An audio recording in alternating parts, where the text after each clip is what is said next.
عورت شک کرے تو مرد ہنس کر ٹال دیتا ہے، لیکن اگر مرد شک کرے تو عورت رو رو کر ٹوٹ جاتی ہے۔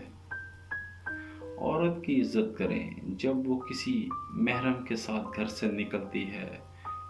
عورت کی ضرور عزت کریں جب وہ اکیلی گھر سے نکلتی ہے۔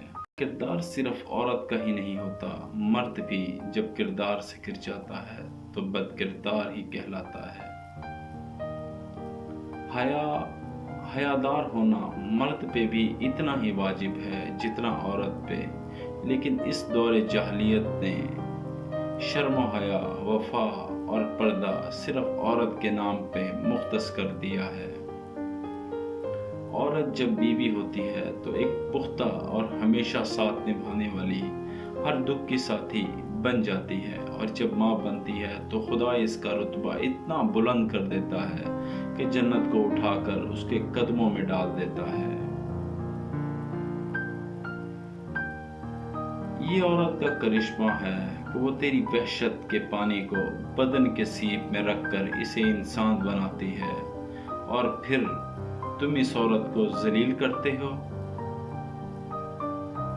جس عورت کی آنکھیں موٹی ہوں اور وہ ٹک ٹکی باندھ کے دیکھتی ہو تو وہ مرد سے صحبت کی بہت طلبگار ہوتی ہے۔